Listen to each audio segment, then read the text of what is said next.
Sir, தொகுதி மறுசீரமைப்பு தமிழ்நாடு முதலமைச்சர் தலைமையில் வந்து அமைச்சர்கள் நாடாளுமன்ற உறுப்பினர்கள் வச்சு இப்போ ஒவ்வொரு முதலமைச்சர் சந்திப்பு எந்த அளவுக்கு பயன்படுத்த அப்படின்னு கிட்டத்தட்ட இப்போ வரைக்கும் ரெண்டு முதலமைச்சர் ஒரு எதிர்கட்சி தலைவர். தமிழக முதலமைச்சர் அவர்கள் 7 மாநில முதல்வர்களையும் மற்றும் பல்வேறு கட்சிகளினுடைய தலைவர்களையும் ஒரு அமைச்சரையும் நாடாளுமன்ற உறுப்பினர்களையும் அனுப்பி அவர்களை அழைப்பதற்கு எங்களுக்கெல்லாம் அவர் அறிவித்திருந்தார்.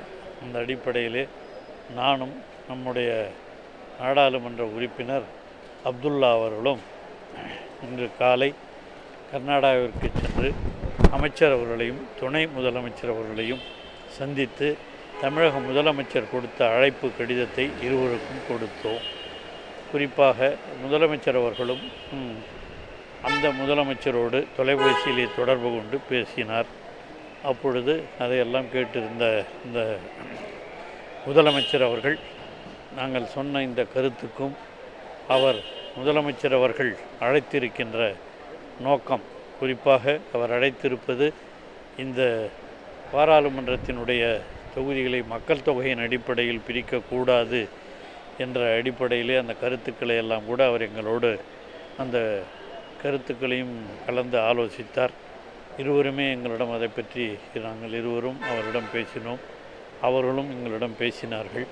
இறுதியில் அவர்கள் அதற்கு மிக முக்கியமாக தமிழக முதல்வர் எடுத்திருக்கிற முடிவுகளுக்கு மக்கள் தொகையின் அடிப்படையில் பிரிக்கக்கூடாது, பிரித்தால் தென்னிந்திய மாநிலங்கள் எல்லாம் நிச்சயமாக பாதிக்கப்படும் என்பதை அவர்களும் ஏற்றுக்கொண்டு நாங்கள் முதலமைச்சர் அவர்கள் கர்நாடக முதலமைச்சர் அவர்கள் அவருக்கு உடல்நிலை சரியில்லாத ஒரு சூழ்நிலை, அதனால்தான் இன்று சட்டமன்றத்திற்கு கூட அவர் மதியம் செல்லவில்லை.